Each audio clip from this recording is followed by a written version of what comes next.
안녕하세요. 네, 벌써 이제 가을이 아주 깊어지는 그런 11월이 되었는데요. 저는 이제 우리 여성 과학자 글로벌 웨비나에서 모든 분들이 다 전공과 관계없이 좀 공감하실 수 있고 이렇게 서로 좀 한번 고민해 볼 수 있는 그런 주제를 가지고 이렇게 하기로 되었습니다. 저는 카이스트 과학연재교육연구원에서 근무하고 있고요. 저희가 과학영재 이공계 여학생, 그러니까 여성 과학자 기술인이 되기 전에 있는 학생들이 학교 환경과 진로에 대해서 어떻게 인식하고 있는지 그 카이스트 여학생하고 카이스트 남학생하고 같이 한번 비교 연구를 한번 해봤어요. 그래서 그런 거에 대해서 한번 그 기존의 연구들이 많이 있는데 요즘 학생들은 어떻게 좀 인식하고 있는지 같이 한번 고민해 보면서 어떻게 여학생들을 좀 이렇게 좀 진로에 대해서 교육을 해야 되는지 같이 보시면은 좀 도움이 많이 되실 것 같습니다. 그래서 저를 좀 간단히 소개를 하면요. 저는 카이스트 과학영재교육연구원에서 선임연구원으로 있고요. 뭐 경력이라고 하면은 그 올해가 한 20년 차 됐는데 벌써 ICU에서 IT 영재교육원에서 연구원으로 있다가 카이스트랑 통합이 되면서 자연스럽게 카이스트로 이제 가서 일을 하게 됐어요. 그래서 전공은 정보영재교육 전공을 했는데 제가 베이스가 컴퓨터 과학 쪽을 해가지고 이렇게 우리 KWS에도 가입을 하게 되었습니다. 담당 업무로는 저희 연구원에서 과학영재 정책 연구를 이제 수행을 많이 하고 있고요. 그 다음에 이제 소외계층 대상 영재 교육을 하고 있는데 저희 교육부에서 영재 캠프제트 PM을 좀 담당하고 있고 주로 제 전공과 살려서 소프트웨어 교육 쪽으로 연구를 많이 하다가 같이 일하고 있는 저희 류정 박사님이라고 있는데 일을 같이 하면서 코업으로 막 여학생 인재 교육이라든지 이공계 대학생 진로 그다음에 소외계층 인재 교육 연구 등으로 이제 수행을 하고 있습니다. 저희 과학연재 그 연구원에서 소개 잠깐 해드릴게요. 저희는 그 카이스트 과학 카이스트에 이제 뭐 단위 부서로 있지만은 이게 엄연하게 이제 과기부 지정해서 그 영재교육진흥법 시행령 제38조에 의거해서 법령에서 설치된 그런 연구소예요. 그래서 저희가 연구원이 이제 단독으로 세워진 그런 연구원은 아니지만은 나름 이런 법령으로 세워져서 좀 자부심이 있다 뭐 이렇게 하고 있고 여기 보면은 저희가 카이스트 문직 캠퍼스 6층에 있고요. 32명이 재직하고 있어요. 그래서 보시면은 좀 되게 좀 젊어 보이죠. 그리고 다른 이공계 연구원보다는 여자분들이 굉장히 많아요. 아무래도 교육 쪽이다 보니까. 그리고 어, 여성들이 조금 더 이렇게 힘이 셉니다. 힘이 세다는 게 더 열심히 활발하고 일하고 있어서 우리 많이 중요한 팀장님들도 거의 여자분들이 많고 이렇게 해서 거의 남녀 비율이 비슷한데요. 그런 이공계 연구소에서 보이는 뭐 여성들이 좀 힘들다 그런 거는 별로 없고 오히려 남자분들이 좀 더 힘들어하는 약간 그런 게 있어서 그래도 참 즐겁게 막좀 흥이 넘치는 그런 그런 이렇게 연구원이에요. 아무래도 학생 교육을 하다 보니까는 어떤 교육을 할까, 어떤 거를 해줘야 학생들 더 재밌어 할까, 이런 거를 늘 고민하니까 그렇게 된 것 같아요. 그래서 저희가 크게 이제 정책 연구를 해요. 그 과기부에서 지정해서 정책 연구를 주고 있고요. 그 다음에 우리 여성 과기인 종합계획처럼 교육부랑 과기부에서 과학영재 발굴 종합계획을 수립을 해요. 5년마다. 그래서 그런 거에 이제 관여를 해서 수립을 하고 있고, 그 다음에 영재 교육은 학생들 교육도 되게 중요하지만은 이 학생들을 담당하고 있는 교사 연수가 굉장히 중요하거든요. 그래서 영재 교육이 처음 시작했을 때 교사 교육을 정말 그 한국교육개발원에서 집중적으로 쫙쫙 기초 심화 전문 연수로 엄청 열심히 연수를 했어요. 그래서 교사들 연수를 많이 하고 있고 저희는 특별히 저희 연구원의 설립 취지가 보니까는 한국과학영재학교 KSA 그 카이스트 부설 영재학교 있잖아요. 그 학교를 지원하는 게 저 영재 연구원의 또 미션이더라고요. 그래서 KSA 교원 연수를 하고 있고 과학고 영재학교 그 AP 담당 교원 연수를 하고 있습니다. 또 학생 교육 관련해서는 뭐 사이버 과학 영재 교육, 저희 영재 교육에 이제 시초가 된 그 하고 있고 IP 특허 관련된 거 하고 있고요. 그 다음에 그 소외계층 영재 교육, 왜 소외계층을 자꾸만 강조하는지 제가 바로 설명해 드리겠습니다. 그래서 이제 저희가 이 연구를 시작하게 된 계기가요. 2017년도에 저희 연구원 자체 연구 사업을 기본 연구라고 해서 박사들이 이제 연구 과제를 제출하면은 우리 연구원에서 자체적으로 예산을 지원했어요. 그래서 그걸로 했는데 아까 말씀드렸던 박사님하고 우리 학부생들이 캠프하면서 멘토로 많이 참여를 하거든요. 근데 진로가 굉장히 고민된다는 거예요. 그때 뭐 카이스트 교수님들이라든지 외부에서 강사가 오셔서 특강을 하면은 캠프에 참여했던 학생들보다 우리 멘토들이, 그러니까 카이스트 대학생들이 더 질문을 많이 하고 뭐 더 그 회사 들어가려면 어떻게 해야 되냐. 그렇게 질문을 많이 궁금해서 이 학생 대상으로 진로 탐색을 하자. 그래서 이제 카이스트 동문 중심으로 이렇게 그 진로 멘토링을 했어요. 멘토링을 하고 카이스트 교수님, 동문 교수님들도 굉장히 이제 열심히 해주시고 뭐 졸업생 뭐 우리 그 대덕특구에 있는 연구원에 계시는 분들이라든지 뭐 창업하신 분들이라든지 뭐 LG 연구소에 다니신 분들, 대전에 계신 분들 모셔서 이제 멘토링하고 이제 대학생들하고 실제 대학원에 가면 어떻게 되는지 대학원생들하고 멘토링 했는데 멘토링 하고 나니까는 학생들이 이제 그 이 부분을 많이 얘기하더라고요. 자신과 동일한 학과 선배들과 만나고 싶다. 그래서 이 프로그램을 학과에 소개시켜 주면 학과 단위로 진로 멘토링 하면 좋겠다. 그렇게 해줬고 여학생들이 굉장히 많은 의견을 줬던 게 뭐냐면은 동일한 학과 여자 선배와 진로 멘토링 하고 싶다. 이런 의견이 굉장히 많았어요. 그래서 우리가 한번 이 여학생들이 뭔가 조금 그 멘토링이 좀 필요하겠구나. 그래서 그러기 위해서는 여학생들 대상으로 한번 연구를 해봐야 되겠다 해서 이 연구를 시작하게 됐습니다. 그러면은 그 연구 결과를 설명하기 전에 그 영재교육에서 여학생 연구를 어떻게 진행되었는지 그 여성 과기인 말고 여학생 대상으로 한번 간단히 설명을 좀 드릴게요. 우리나라 영재교육은 이제 이렇게 그 2002년도에 3, 4월 달에 법이 시행이 됐고요. 그러면서 아마 2002년도부터 영재교육이 활발하게 진행이 되고 지금 거의 20년 정도 됐잖아요. 그래가지고 됐는데 처음에는 이게 막 그 정권이 바뀔 때마다 보수 정권이나 진보 정권에 따라서 보수 정권을 잡으면은 영재교육이 좀 활성화되다가 진보 정권이 받으면은 이게 엘리트 교육이다. 그래가지고 좀 예산이 삭감되고 그래서 지금 영재교육 예산이 엄청 많이 삭감이 됐어요. 사실 이제 그 사회적인 분위기도 있고요. 그러다가 아까 말씀드린 소외계층은 어느 정권이 들어와도 소외계층은 다 필요하다는 인식하에 소외계층 영재 교육하고 지금은 또 뭐 소프트웨어랑 AI 교육이 중요하기 때문에 소프트웨어 쪽, 정보 쪽으로 영재 교육이 굉장히 활발하게 진행되고 있습니다. 그래서 영재도 이제 법적으로 이렇게 그 특별한 교육이 필요한 사람, 특수 학생과 똑같이 양극단에 있는 학생들한테는 특별한 교육이 필요하다. 영재들도 정말 그렇게 필요하다 있고 아마 우리 여기 참여하고 계시는 많은 그 연구자분이나 박사님들도 다 영재로 이 법이 좀 늦게 돼서 그렇지 아마 다 영재 교육을 받으실 그런 대상자였을 거라고 생각이 듭니다. 그래서 영재교육은 4개의 중앙부처가 같이 하고 있어요. 그 다음에 17개 시도교육청에서 협업해서 이게 우리나라가 좀 특별한 케이스인데 우리나라는 이제 정부 주도하에 많이 하고 있고요. 선진국, 뭐 미국이나 영국 등 같은 경우에도 법은 있지만은 민간 위주로 많이 하고 있는 그런 겁니다. 그래서 저희가 그 교육부에서는 총괄을 하고 있고 카이스트는 과기정통부 산하이기 때문에 이제 그 과학연재 쪽을 하고 있고요. 특허청은 발명, 그다음에 문화체육관광부는 예술체육 쪽을 하고 있습니다. 그래서 이게 영재교육의 큰 체계인데요. 초중고 학생 때는 저변학대해가지고 많은 학생들을 교육을 시키는 거예요. 교육을 시키고 그다음에 이제 고등학교 가면은 영재학교에서 또 과학고에서 이제 교육을 시키고 그 다음에 대학교에서는 이제 뭐 전문 그런 교육과정으로 이렇게 하고 있습니다.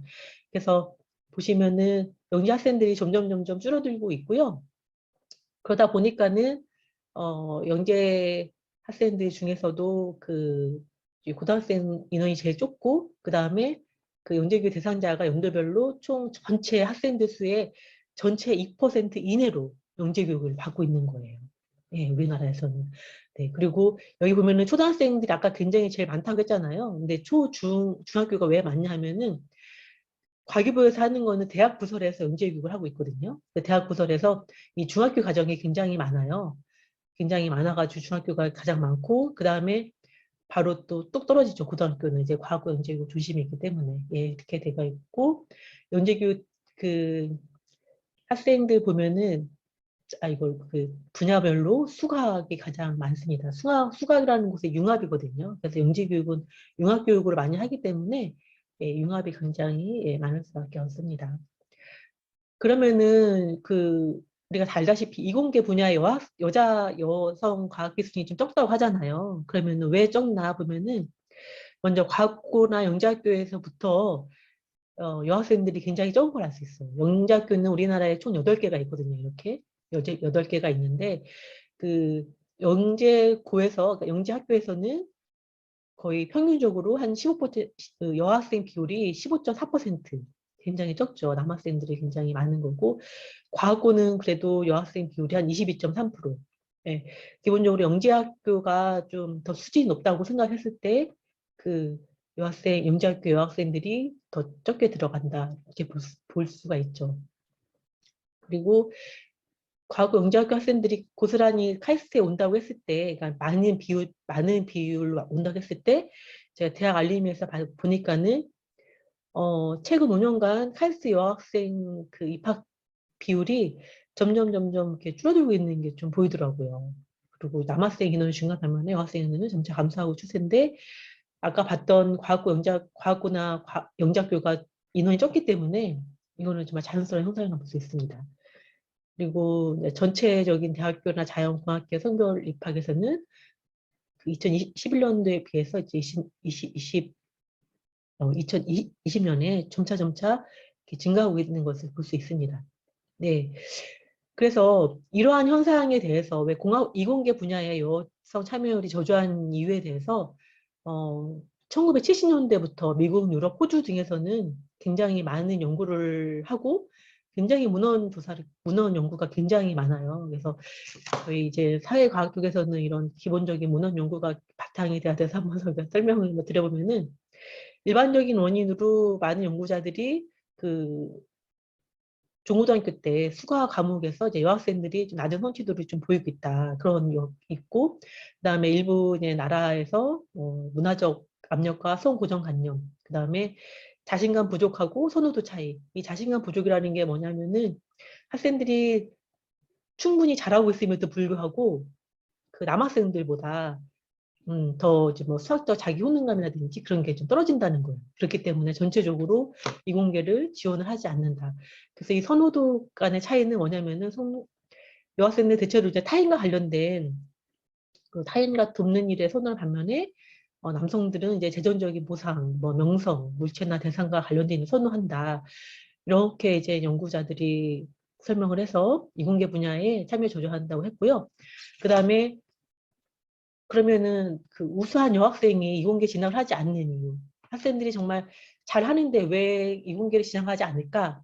보니까는 여학생들은 전공 선택을 할 때에 자신의 개인 내 점수를 따라서 이제 선택을 한다는 거예요. 그래서 개인 내 점수를 뭐냐면은 내가 여기 과학도 잘하고 인문도 재능이 있는데 학생들이 남학생과 경쟁해서 유리한 인문학 쪽으로 전공 선택을 한다는 거죠. 내 개인의 점수에서 내가 나는 수학도 잘하지만은 인문학도 잘하기 때문에 인문 쪽을 더 많이 선택을 할 거야. 이렇게 돼서 하고 요즘에는 이공계 학업 성취도 간에 남녀 차이가 거의 없다는 그런 연구들이 많이 이렇게 있어요. 이 첫 번째 이 연구는 좀 약간 뭐 7, 80년도의 연구 결과라면은 요즘에는 많은 학업 선취도 간에 남녀 차이는 없지만은 여학생들이 개인의 점수에 따라서 이렇게 선택을 한다.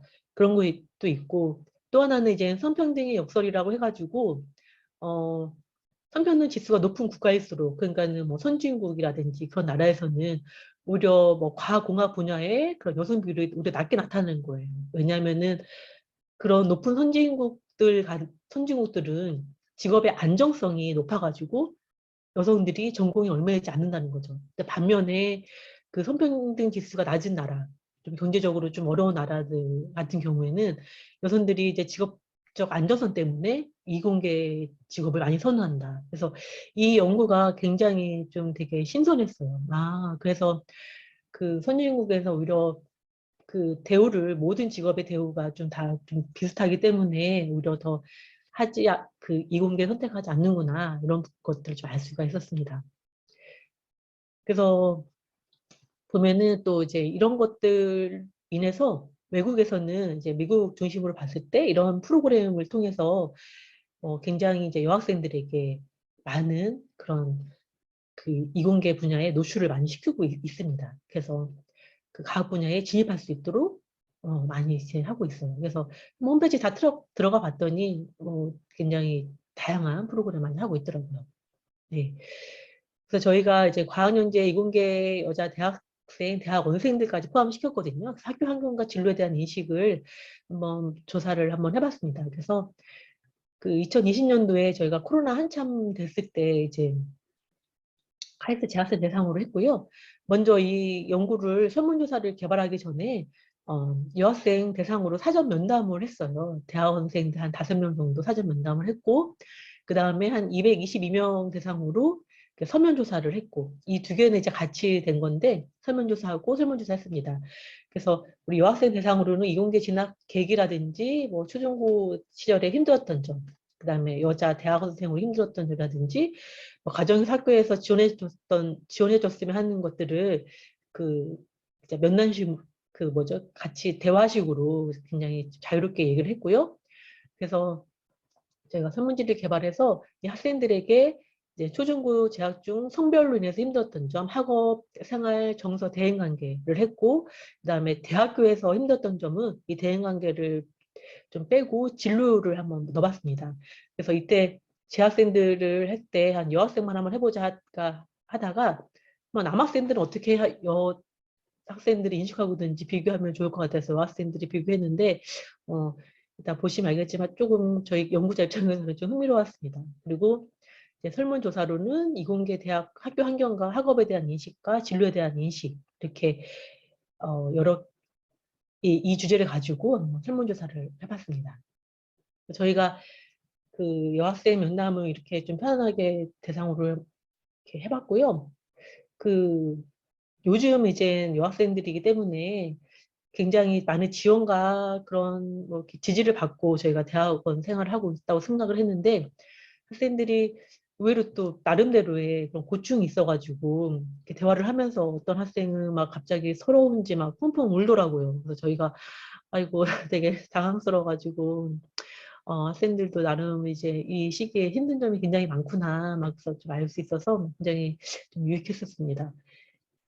이공계 진학 계기는 부모님 직업이라든지 이제 가정 환경에서 과학책, 이 과학책이 굉장히 중요한데 많은 이제 여성 과학자 분들하고도 그때 인터뷰를 했었는데 그 자연스럽게 과학 관련된 그 저널을 잡지를 많이 봤었다고 하더라고요. 그래서 자연스럽게 이과 성향을 가지게 됐고 수학 과학을 잘해가지고 다른 과목에 비해서 잘해서 이제 전략적 선택을 했다.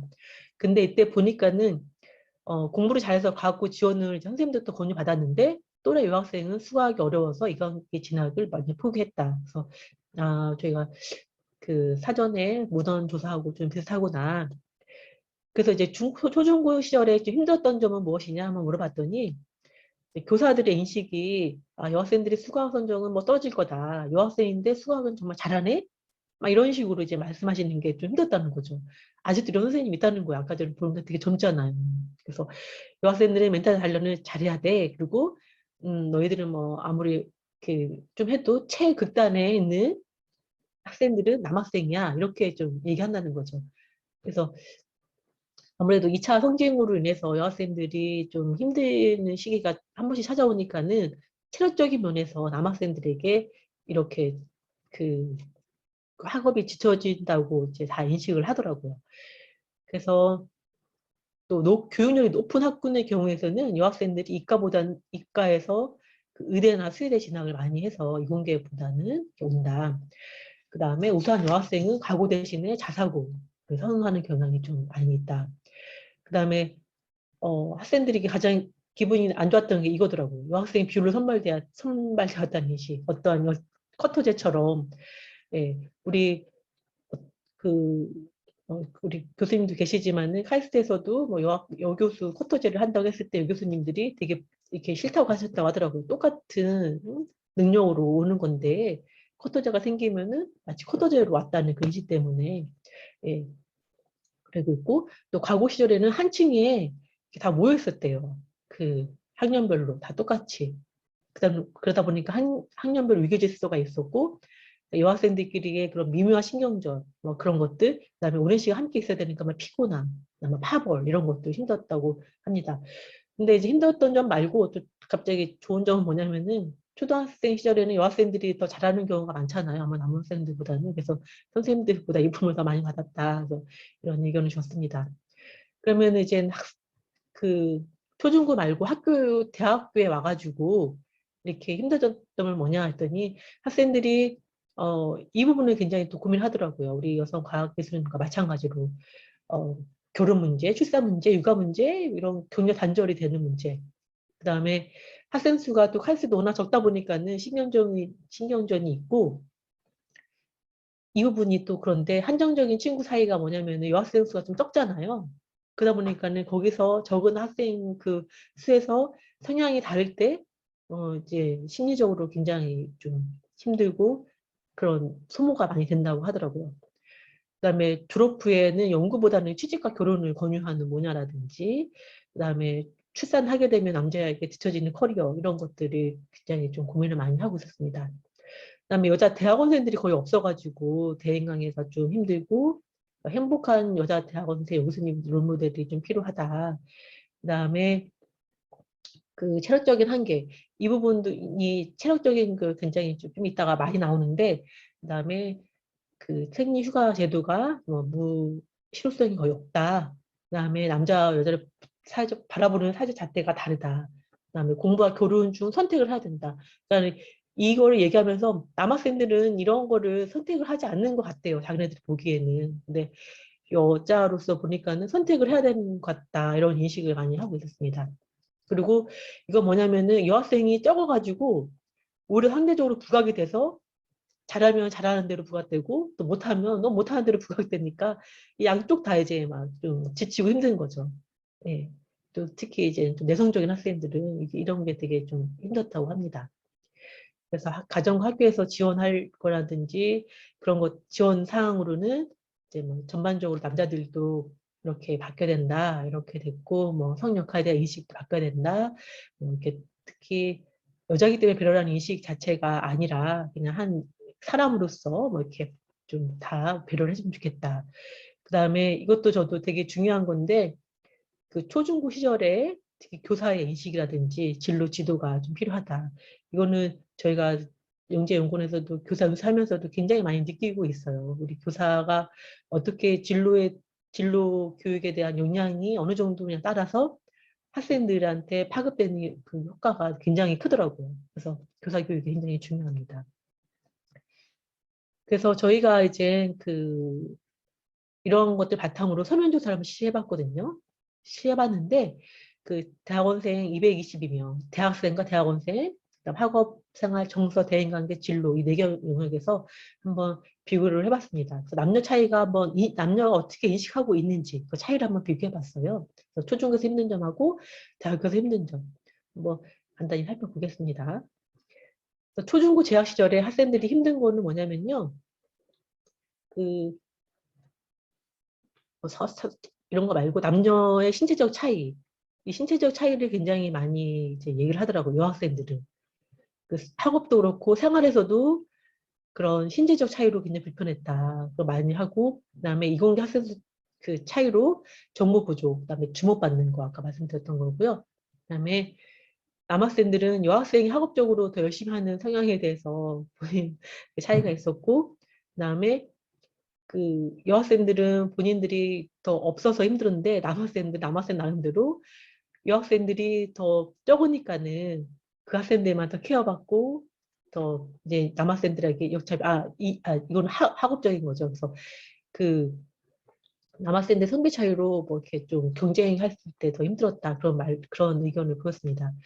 그 다음에 생활적인 면에서는 학생들이 이제 뭐 스커트가 굉장히 좀 불편했고 남자 학생 수가 있고요. 그다음에 학생들이나 선생님들의 어떤 성추행, 성희롱이 좀 아직도 좀 있나 봐요. 그래서 이런 것들도 많이 힘들었고 남학생들은 기숙사 불편하고 그 교사의 태도인데 체벌이라든지 힘든 일은 무조건 남학생이 담당하게 한다. 이런 걸로 좀 힘들었다고 합니다. 그다음에 정서적인 면에서는 잠깐만요. 저희가 정서적 영향이 있는 경우는 31% 전체, 그다음에 없다는 69%였습니다. 그래서 학생들이 전체적으로 뭐 정서에 대해서 없다고 했는데 여학생들이 그 남학생들이 이제 여성 혐오적 발언이라든지 그런 말을 했고요. 그 다음에 여성 능력에 대해서 또 편견을 갖고 있다. 이런 것들이 좀 있었습니다. 그다음에 여성 학생들이 예민함으로 인해서 대응하고 있고 남학생들은 강인한 남성상을 요구하기 때문에 힘들다. 그런 게 좀 남학생들이 좀 표현이 좀 귀여웠어요. 고민하는 부분이. 옆에 보면 대인관계도 그렇고 남학생들 대인관계에서 26%가 거의 없다고 했고 여학생들은 55%가 반이 이제 있다고 한 거예요. 그다음에 이제 여학생들은 여성에 대한 편견으로 무시받는 느낌과 꾸며야 돼. 여성은 꾸미고 다 다녀야 돼. 이렇게 말하는 게 이제 좀 불편했다는 거죠. 그다음에 아까 말씀드린 대로 여학생들이 적은데 거기서 문제 발생하면 이제 친구 관계가 어려워져서 외톨이가 되는 거죠. 그렇기 때문에 자기 의지와 상관없이 이제 두루두루 잘 지내야 되는 그런 상황인 거고 남학생들 대인관계 고민이 거의 없었어요. 그래서 찾고 찾은 게 이거였거든요. 여성친구 사귀기 어렵고 당연하죠. 이제 여학생들 없으니까. 그다음에 여자에 대할 때 어색하고 힘들다. 이런 게 고민이어가지고 우리 남학생들이 참 좀 나는 편했구나 이런 걸 좀 알 수 있었습니다. 그다음에 이제 대학에 와서는 성 차이로 어떻게 차이가 있는지 한번 봤는데 여학생들은 계속 이제 체력적, 신체적으로 차이가 좀 힘들다고 하더라고요. 그래서 이 부분에서 학생들이 공부량도 많고 그런데 거기서 이제 버틸려는 그런 힘이 많이 부족했구나. 그리고 뭐 감각 수학적인 이해, 수학이 어려워지니까 이런 부분도 있을 테고요. 그다음에 남자들이 가지고 있는 유대감이나 교류가 좀 남다른 거에 대해서 학생들이 되게 좀 여학생들은 좀 좋게 보였던 것 같아요.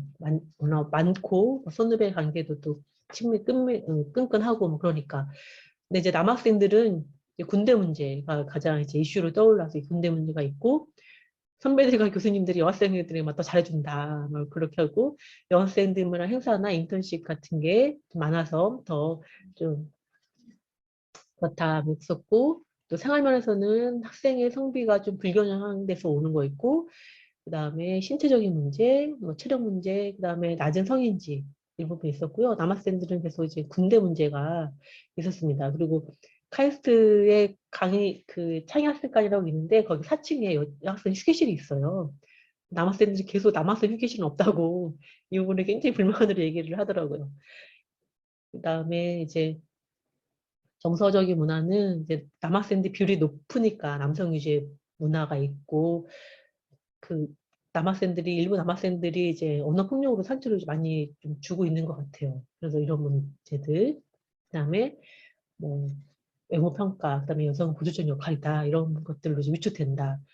그다음에 남학생들은 또 다르게 정말 그 같은 상황인데 남학생들은 여학생들끼리는 굉장히 잘 챙겨주는 것 같대요. 남학생들은 또 관계 중심적이 아니니까는 남학생은 독자 생존해야 된다 이렇게 또 인식을 하고 있더라고요. 그리고 이게 있다는 게 좀 되게 좀 충격적이었는데 남성 중심의 폭력적인 문화 또 이런 것들도 되게 힘들었다 이렇게 얘기하더라고요.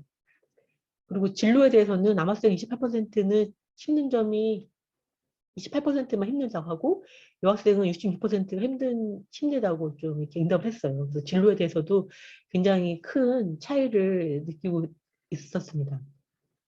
그래서 여학생들 같은 경우에는 이 부분이 이제 복지가 좋은 곳으로 진로를 가기 위해서는 선택의 폭이 굉장히 좀 좁아가지고 좀 힘들다 그런 얘기를 했고요.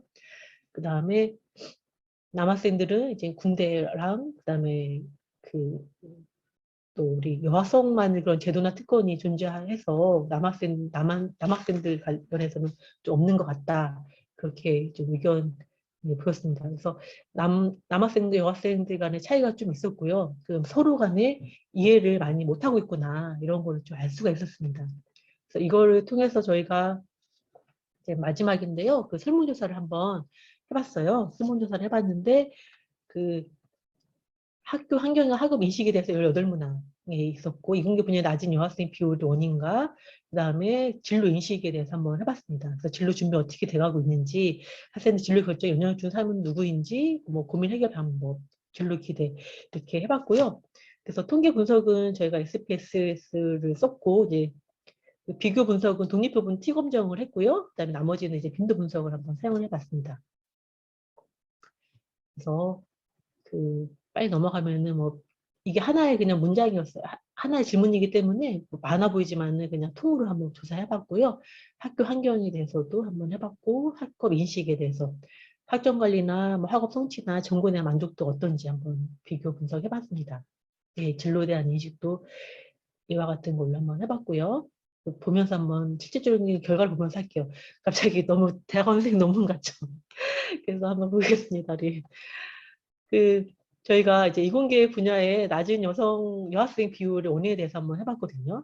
그래서 해봤는데 이게 이제 전체인 거고 남학생과 여학생을 한번 비교해 보니까는 사회적 인식이나 격려가 부족하다. 여학생들이. 그 다음에 친구, 선후배, 교사간 네트워크 형성 미흡으로 정보가 부족하다. 수학과 분야의 여성에 대한 낮은 관심. 그 다음에 이공계에 대한 교사들의 편견과 선입견. 학교에서 이공계 활동이 남학생들에게 더 많은 기회를 준다. 남학생들 전혀 아니라고 했지만 여학생들 좀 그렇다고 해서 이 두 개 평균을 비교해 보니까는 그 독립부분 T검정을 실시했을 때 이제 유의미하게 나오는 값들이 이제 이런 거죠. 그래서 학생들이 그 남학생들보다 여학생들이 이거의 문항에 대해서 더 강하게 동의를 하고 있는 거예요. 그래서 여학생들이 사회적 인식이나 교육력이 부족하고 이런 부분에서 더 낮기 때문에 더 좀 안 좋기 때문에 그 이공계의 여학생 비율이 좀 적다 이런 걸 알 수가 있었습니다. 그리고 이제 보면은 또 인식 차이로 보면은 이것도 있었어요. 그러니까 그 여학생의 학교가 그 학교 환경이 여학생에게 우호적인 학교 환경이다. 그 다음에 이제 교수들의 성인지 감성 그 감수성 정도라든지, 그 다음에 소수 여학생의 어려움, 그 다음에 그 자신의 이공계에 대한 편견이 서니까 주위에 이공계 여학생에 대한 편견이 서니까 이공계 대학의 남성 중심 사회 이 문항을 한번 조사를 해봤거든요. 해봤는데 이게 보시면은 여학생의 우호적인 환경이다. 이건 남학생들이 더 강하게 인식을 하고 있었고요. 두 번째에서도 이제 교수들의 성인지 감수성이 좀 떨어진다 이런 걸 봤을 때 남학생들은 그렇다고 여학생들도 이제 좀 남학생부터 여학생들이 낮게 보였고요. 그다음에 소수 여학생들 어려움을 느끼고 있다. 여학생들이 높았고, 그리고 주의 이공계에 대한 편견 선입관이 이제 여학생들이 더 좀 강하게 인식을 하고 있는 걸로 알 수 있었죠. 그래서 T를 보면은 마이너스가 된 거는 여기 남학생과 여학생이 비교했을 때 여학생이 큰 경우에 마이너스 점수가 나온 거고요. 이렇게 점점 찍은 거는 통계적으로 유의미한 경우에 이렇게 특히 사회과학에서 이런 식으로 표현을 하고 있습니다. 그래서 이게 두 개의 항목에서 이제 통계적으로 이 학생들이 좀 더 느끼게 있었고, 이 부분은 남학생들은 더 강하게 인식하고 있고, 이거는 이제 여학생들이 이 부분을 더 강하게 인식하고 있는 거죠. 네. 그러면은 이제 학생들이 학업에 대한 인식인데요. 학점 관리에 대한 보면 그 학점 관리에 대한 자신감, 그다음에 학업에 대한 자신감, 전공 만족도 이 세 가지를 한번 봤는데 단순하게 평균만 비교를 해봐도 남학생들이 좀 더 높은 걸 알 수가 있죠. 그렇죠? 그래서 있고 평균적 높지만은 그 통계적으로 한번 유의미가 있는 것은 학업에 대한 좀 자신감이 있어요. 남학생들이 여학생들보다 학업에 대한 자신감이 좀 훨씬 더 높은 것을 좀 알 수가 있었습니다. 그 다음에 이제 진로에 대한 인식인데요. 진로 준비를 어떻게 잘하고 있는지 저희가 진로 목표를 설정한 여부하고 진로 준비 및 활동 경험, 재학 중 진로 관련 뭐 자격증이나 기술. 제가 카이스트 학생들은 자격증이나 기술을 많이 보유할까 해서 빼려다가 한번 넣어봤거든요. 넣어봤는데 이 부분에서 남자 차이가 있었고요. 그다음에 학교에서 진로 지원이든지 선배 동료와의 그런 상호 교류, 진로에 대한 상호 교류를 봤을 때 이것도 전반적으로 좀 남학생이 여학생들보다 진로 준비를 더 좀 내가 잘하고 있다. 그러니까 남자 남학생들은 자신감이 좀 많이 넘치고 있는 거를 좀 알 수가 있었어요. 그래서 진로 목표를 설정을 이렇게 많이 했다는 거에서 통계적으로 이제 좀 유의미한 차이가 있었고요. 그쵸? 3.30인데 여학생은 2.92 정도였고, 그 다음에 재학 중 진로 관련 자격증의 기술, 뭐, 기술을 보유하고 있다 생각하는 게, 전반적으로 낮은 게, 저희 카이스트 학생들 같은 경우에는 이제 이런 부분에서 다른 일반 대학보다는 좀 거의 없기 때문에 2점대, 5점 만점에 2점대를 보였고요. 그 와중에서도 이제 남학생들은 조금 더 있다고 생각을 했고, 그 다음에 선배나 동료의 상위 교류도 이제 좀 더 높았습니다. 그래서 이 두 개의 문항에서 이제 통계적으로 유의하면 남녀 간의 그 차이를 볼 수가 있었습니다. 그다음에 이제 이 부분이 굉장히 좀 그 의미가 다가왔던 건데 제가 진로 결정에 영향을 준 사람이 누구냐 그랬을 때 남녀 모두 자기 자신이 가장 진로 결정에 도움 많이 줬다고 하더라고요. 많이 줬고 아직까지는 이제 학부생들이 좀 있고 그 대학원생도 많이 있었는데 그 진로를 미정이다. 예, 이런 것들이 이제 그 이 두 개가 가장 큰 차이가 있었는데 저는 이것보다도 이제 학생들이 보니까는 남학생들은 이제 교수님들한테 많이 영향을 받은 거예요. 만약에 진로가 그런 상담이라든지 그런 걸 통해서 많이 하고 있는 반면에 여학생들은 이제 거의 이제 없는 거죠. 거의 하지 않고 있다는 걸 알고 있었어요. 그리고 선후배 관계도 남학생들은 오히려 선배나 이렇게 그런 선배들하고 얘기를 많이 하고 있는 걸 좀 알 수 있었고요. 그래서 오히려 우리 여학생들이 이렇게 자기가 힘들거나 그럴 때 실질적으로 그 선배들이나 그런 교수님을 찾아가지 좀 않는구나 그런 거를 좀 알 수가 있었습니다. 고민 해결 방법도 남학생들, 여학생들 혼자 스스로 많이 하고 있고요. 그다음에 교수님, 그다음에 이제 친구들과 진로 관련 대화를 하면서 한다. 그다음에 선배들에게 질문한다. 이런 순으로 많이 나타났고, 아까 보셨던 바와 같이 교수님과의 면담 신청도 이제 남학생이 좀 더 많은 비율적으로 이렇게 차지하는 것을 알 수가 있었습니다. 네.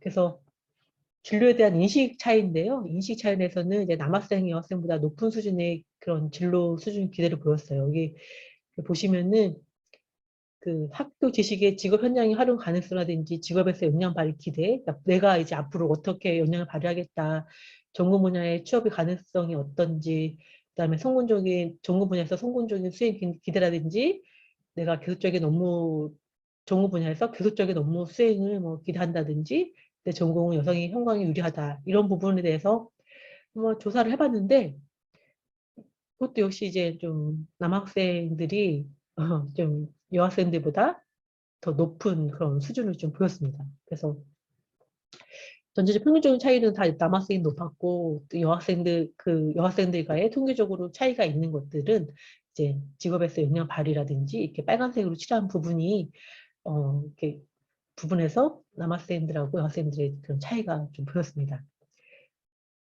네. 그래서 이제 저희가 마지막으로 좀 시사를 한번 보면요. 그 학생들이 같은 대학에 이제 재학 중인 학부생 여학생들이 남학생에 비해서 자신의 역량에 대해서 좀 낮은 자신감을 갖고 있는 것들을 보였어요. 그래서 진로에 대해서 아까 보다시피 좀 회의적인 것들을 볼 수가 있었고요. 그래서 저희가 그러니 진로 프로그램을 좀 했었는데 좀 여학생들의 그런 자기 효능감을 높이고 좀 미래에 대해서 긍정적인 희망을 가질 수 있도록 실제적인 프로그램들이 좀 필요하지 않을까. 저희가 아까 전에 진로 프로그램을 했을 때 학생들이 의외로 많이 모르겠다는 게 느꼈던 게 뭐냐면은 학부만 졸업해도 석사나 박사처럼 일할 수 있어요? 라는 질문을 하는 거예요. 그 대학원에 가서 아니 그 연구소에 가서 그래서 그거는 연구소에 계신 분이 아 그건 어렵다고 공부하고 오라고 막 그렇게 했거든요. 그래서 아, 아직 학생들이 잘 모르는구나 뭐 이런 것도 알 수 있었고 그다음에 그 여성 전문가들과의 멘토링, 뭐 특별 강의, 카이스트에서도 지금 여자 교수님들의 특강 같은 거 많이 하고 있는데 이런 것들이 더 많이 해야 되겠다.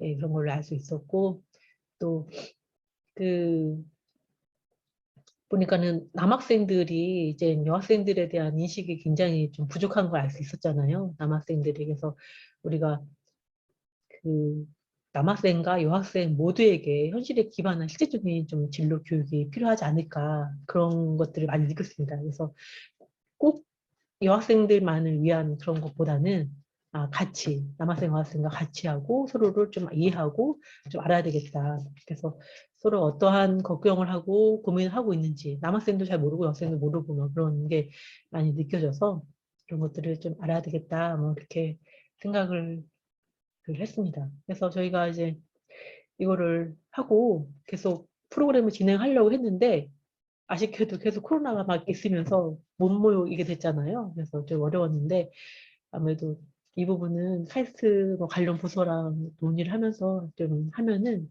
그래서 저희가 앞으로 계획은 좀 하고 있어요. 이런 것들을 좀 해야 되겠다. 그래서 있어서 아마 내후년쯤에는 하지 않을까 생각하고 있습니다. 네, 제 발표는 좀 여기까지고요. 혹시 질문 있으면은 질문 부탁드리겠습니다.